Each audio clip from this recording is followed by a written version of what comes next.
안녕하십니까? 삶의 지혜와 깊이를 더하는 시간입니다.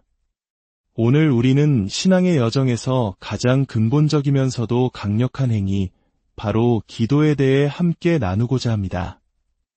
이 시간을 시작하기에 앞서 잠시 주님께 우리의 마음을 모으는 기도를 드리겠습니다.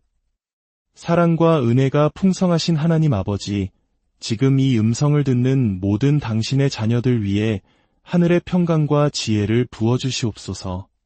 우리의 마음밭을 부드럽게 하시어 오늘 선포되는 생명의 말씀이 깊이 뿌리내리고 우리의 기도 생활에 놀라운 변화와 부흥을 가져오는 씨앗이 되게 하여 주시옵소서. 감사드리며 우리를 구원하신 예수 그리스도의 이름으로 기도합니다. 아멘. 오늘 이 말씀이 여러분의 마음에 울림을 준다면 이 은혜를 주변에 사랑하는 이들과 함께 나누어 주십시오. 하나님의 말씀을 전파하는 것은 가장 아름다운 사랑의 실천입니다. 또한 저희 채널을 구독하시면 앞으로도 계속해서 주님 안에서 함께 성장하는 귀한 여정에 동참하실 수 있습니다. 여러분의 작은 실천 하나하나를 통해 하나님의 나라가 확장됨을 믿으며 그 손길 위에 주님의 크신 축복이 함께하기를 소망합니다. 이제 효과적인 기도의 첫 번째 여정을 시작하겠습니다. 기도는 모든 그리스도인에게 주어진 가장 위대한 기회이자 가장 큰 특권이며 가장 중요한 사역 중 하나입니다. 성경을 자세히 살펴보면 예수님께서 제자들에게 설교하는 법을 체계적으로 가르치셨다는 기록은 찾기 어렵습니다. 하지만 기도하는 법은 분명하고 구체적으로 가르치셨습니다. 이는 기도가 우리의 신앙생활에서 얼마나 중심적인 위치를 차지하는지를 보여줍니다. 그러므로 예수 그리스도의 제자가 되기를 소망하는 모든 사람은 효과적으로 기도하는 법을 배우기 위해 힘써야 합니다. 기도에 대해 생각할 때 우리가 가장 먼저 바로잡아야 할 것이 있습니다. 바로 기도에 대한 하나님의 태도를 올바르게 이해하는 것입니다. 저는 어릴 적 영국의 성공회 교회에서 자랐습니다. 어린 시절 제가 가졌던 하나님에 대한 인상은 마치 이런 것이었습니다. 길고 흰 수염을 가진 조금은 까다롭고 심술궂어 보이는 할아버지. 그분은 아주 긴 복도 끝에 있는 사무실에 홀로 계셔서 다가가기조차 어려운 분으로 느껴졌습니다. 만약 그 사무실에 가야 할 일이 생긴다면 복도를 따라 발소리를 죽여가며 살금살금 걸어가 문을 조심스럽게 두드려야만 할 것 같았죠. 그리고 혹시라도 안으로 들어서게 되면 그분은 저의 잘못과 부족함만을 꾸짖으실 것 같았습니다. 그래서 가능한 한 빨리 그 사무실에서 나와 긴 복도를 도망치듯 빠져나오는 것이 최선이라고 생각했습니다. 왜 제 마음속에 하나님에 대한 이런 이미지가 만들어졌는지는 모르겠습니다. 하지만 놀랍게도 많은 사람들이 저와 비슷한 생각을 가지고 있다는 것을 발견했습니다. 하나님은 우리의 기도나 필요에 그다지 신경 쓰고 싶어 하지 않으시며 어쩌면 우리를 귀찮아하실지도 모른다는 막연한 두려움입니다. 하지만 성도 여러분, 이것만큼 성경이 보여주는 하나님의 모습과 거리가 먼 생각은 없습니다. 성경은 처음부터 끝까지 우리의 기도에 응답하시기를 원하시는 하나님의 열망으로 가득 차 있습니다. 이제 잠시 기도에 응답하시려는 하나님의 열망이라는 주제에 대해 깊이 묵상해 보겠습니다. 구약 성경 잠언 15장 8절은 이렇게 말씀합니다. 정직한 자의 기도는 그가 기뻐하시느니라. 여기서 기뻐하신다는 말은 매우 강렬한 표현입니다. 이는 단순한 만족을 넘어 깊은 즐거움과 뜨거운 관심을 의미합니다. 기억하십시오. 만일 당신이 정직하고 진실한 마음으로 하나님께 나아와 기도한다면 그분은 당신의 기도를 기뻐하십니다. 당신의 목소리 듣기를 사랑하십니다. 아가서 2장 14절에서는 신랑이신 그리스도께서 그의 신부인 교회에게 이렇게 속삭입니다. 나로 내 목소리를 듣게 하라. 하나님께서는 믿음으로 올려드리는 우리의 목소리를 듣기 원하십니다. 신약 성경으로 넘어오면 하나님께서 우리가 기도하기를 원하시고 기도한 것을 받기를 원하신다는 사실을 강조하는 구절은 셀 수 없이 많습니다. 제가 다시 한번 강조하겠습니다. 그리스도 안에 있는 신자를 향한 하나님의 분명한 뜻은 바로 당신이 기도하고 당신이 기도한 것을 받는 것입니다. 이보다 낮은 수준에 머무는 것은 하나님의 온전한 뜻 아래에 있는 것이 아닙니다. 마태복음 7장 7절과 8절 말씀을 보십시오. 예수님께서 산상수훈에서 하신 이 말씀은 무려 6가지 다른 방식으로 하나님께서 우리가 기도하고 응답받기를 원하신다는 사실을 선포합니다.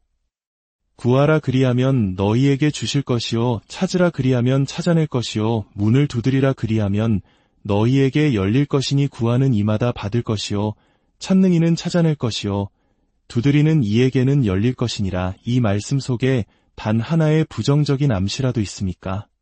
없습니다.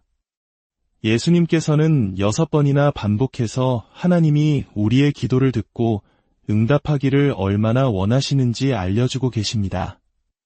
마태복음 21장 22절에서는 이렇게 약속하십니다. 너희가 기도할 때에 무엇이든지 믿고 구하는 것은 다 받으리라. 이보다 더 넓은 약속이 어디 있겠습니까? 무엇이든지 믿고 구하는 모든 것을 받을 것이라고 하셨습니다. 마가복음 11장 24절도 마찬가지입니다. 그러므로 내가 너희에게 말하노니 무엇이든지 기도하고 구하는 것은 받은 줄로 믿으라 그리하면 너희에게 그대로 되리라. 요한복음 14장 13절과 14절에서는 더욱 놀라운 약속을 주십니다.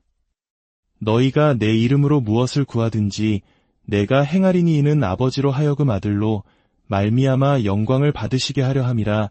내 이름으로 무엇이든지 내게 구하면 내가 행하리라. 무엇이든지라는 이 포괄적인 선언보다 더 강력한 약속이 있을까요? 요한복음 16장 24절에서는 이렇게 도전하십니다. 지금까지는 너희가 내 이름으로 아무것도 구하지 아니하였으나 구하라 그리하면 받으리니 너희 기쁨이 충만하리라. 예수님은 우리가 구하고 응답받음으로써 우리의 기쁨이 충만해지기를 원하십니다.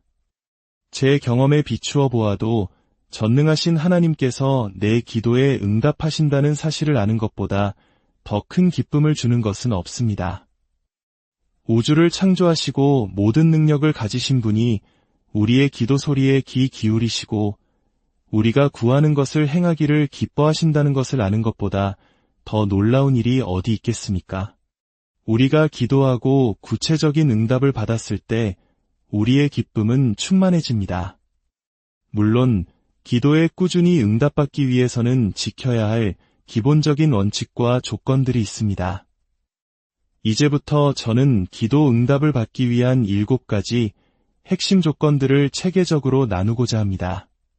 하지만 이 조건들을 살펴보기 전에 한 가지 위대한 사실을 항상 마음속에 간직하시기 바랍니다. 그것은 바로 하나님은 당신이 기도하기를 원하시고 당신이 기도한 것을 받기를 원하신다는 것입니다. 이 조건들이 기도를 막는 울타리가 되게 하지 마십시오. 우리는 이 원칙들을 지켜야 하지만 그보다 더 근본적인 깨달음은 하나님께서 진정으로 우리의 기도를 기다리고 계신다는 사실입니다. 이제 기도 응답의 7가지 열쇠를 하나씩 살펴보겠습니다. 첫 번째 위대한 조건은 예수님의 이름으로 기도하는 것입니다. 요한복음 14장에서 예수님은 너희가 내 이름으로 아버지께 무엇을 구하든지 내가 행하리라고 말씀하셨습니다. 왜 우리는 예수님의 이름으로 기도해야 할까요? 예수님의 이름으로 기도한다는 것은 우리 스스로의 힘으로는 전능하신 하나님께 나아갈 자격이 전혀 없음을 인정하는 것입니다. 오직 예수 그리스도를 통하지 않고서는 하나님께 나아갈 길이 없습니다. 만약 예수님께서 이 땅에 오셔서 우리를 대신해 십자가에서 희생 제물이 되시고 죽음에서 부활하셔서 하나님 우편에서 우리의 중보자와 대제사장이 되지 않으셨다면 우리는 감히 하나님 앞에 설 수조차 없었을 것입니다. 하지만 예수님 안에서 우리는 완전한 자유와 담대함을 가지고 하나님께 나아갈 절대적인 권리를 얻었습니다. 따라서 우리가 예수님의 이름으로 기도할 때 우리는 하나님께 나아갈 수 있는 유일한 근거가 바로 우리를 위해 십자가에서 이루신 주님의 공로와 지금도 하늘에서 우리를 위해 중보하시는 그분의 지위임을 스스로에게 상기시키는 것입니다. 이 조건 위에서 하나님은 하늘의 모든 보물창고를 여시고 예수님의 이름으로 우리에게 모든 것을 허락하십니다. 로마서 8장 32절은 놀라운 말씀입니다. 자기 아들을 아끼지 아니하시고 우리 모든 사람을 위하여 내주신 이가 어찌 그 아들과 함께 모든 것을 우리에게 주시지 아니하겠느냐 생각해 보십시오. 모든 것을 거저 주신다고 하셨습니다. 조건은 단 하나, 그 아들과 함께입니다. 예수님 밖에서는 아무것도 없지만 예수님 안에서는 모든 것이 있습니다. 이것이 바로 우리가 예수님의 이름으로 기도할 때 선포하는 진리입니다. 두 번째 조건은 찬양과 감사로 나아가는 것입니다. 많은 그리스도인들이 이 중요한 사실을 간과합니다. 기쁨을 잃어버렸다는 한 자매님이 저를 찾아와 상담한 적이 있습니다. 저는 물었습니다. 자매님, 계속해서 하나님을 찬양하고 감사하고 계신가요? 그녀는 대답했습니다. 기쁨이 있을 때는 했지만 기쁨을 잃어버린 후에는 거의 하지 못했어요. 저는 말했습니다. 그것이 바로 기쁨을 잃어버린 근본적인 이유입니다. 우리는 감정 때문에 하나님을 찬양하는 것이 아니라 사실 때문에 찬양하는 것입니다. 하나님은 변하지 않으십니다. 그분의 인자와 진실하심은 영원합니다. 이것이 우리가 하나님을 찬양해야 하는 이유입니다. 만약 당신이 하나님을 찬양하지 않고 감사로 나아가지 않는다면 당신은 하나님께 나아갈 길을 스스로 막는 것과 같습니다. 하나님께 나아가는 길은 바로 찬양과 감사의 길입니다. 시편 100편 4절은 명령합니다. 감사함으로 그의 문에 들어가며 찬송함으로 그의 궁정에 들어가서 그에게 감사하며 그의 이름을 송축할지어다. 하나님의 임재로 들어가는 문은 감사이고 그 뜰은 찬송입니다. 감사와 찬송 없이 나아간다면 우리는 하나님으로부터 멀리 떨어져 외로움과 단절감을 느끼게 될 것입니다. 우리의 필요를 하나님께 아뢰는 데는 긴 시간이 걸리지 않습니다. 하지만 더 중요한 것은 우리가 아뢰 때 그것을 받을 것이라는 확신을 주는 하나님과의 관계 속으로 들어가는 것입니다. 그리고 그 관계로 들어가는 통로가 바로 찬양과 감사입니다. 간구를 시작하기 전에 항상 시간을 내어 전능하신 하나님을 감사하고 찬양하십시오. 그러면 당신의 간구가 얼마나 부드럽고 단순하게 올려지는지 경험하게 될 것입니다. 세 번째 조건은 정죄함 없이 담대하게 나아가는 것입니다. 시편 66편 18절은 말합니다. 내가 나의 마음에 죄악을 품었더라면 주께서 듣지 아니하시리라.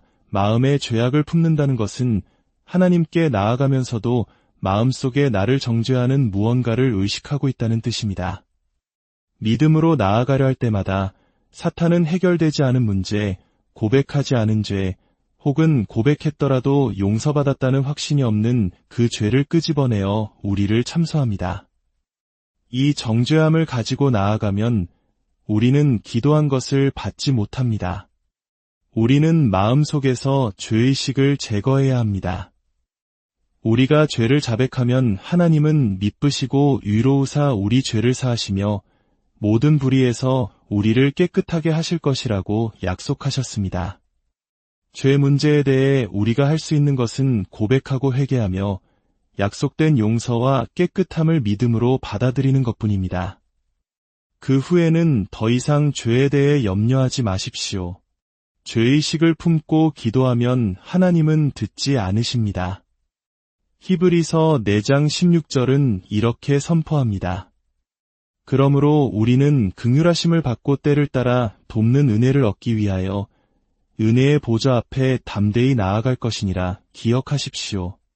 우리가 나아가는 곳은 심판의 보좌가 아니라 은혜의 보좌입니다.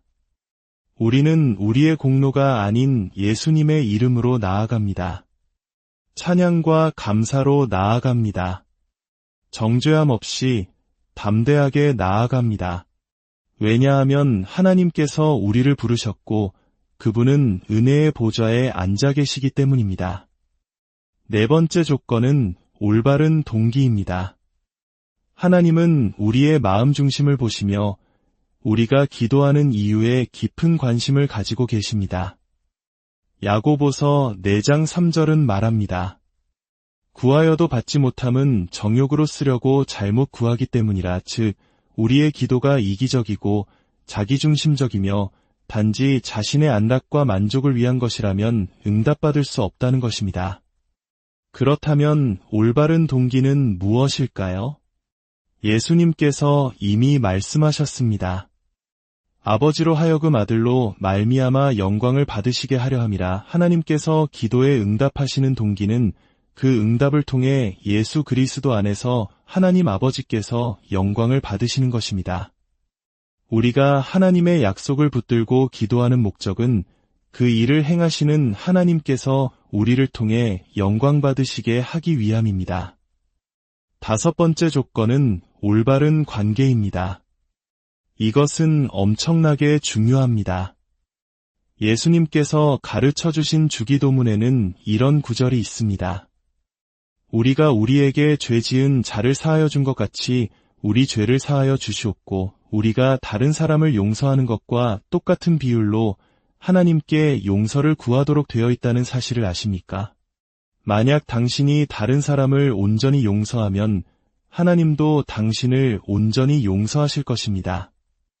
하지만 부분적으로 용서한다면 하나님도 당신을 부분적으로만 용서하실 것입니다.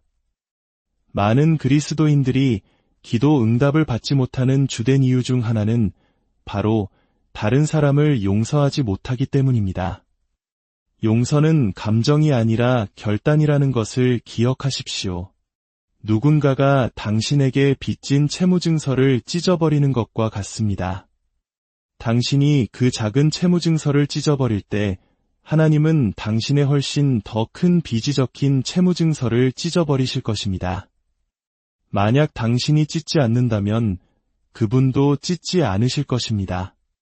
이것이 하나님의 변하지 않는 법칙입니다. 마가복음 11장 25절은 말합니다.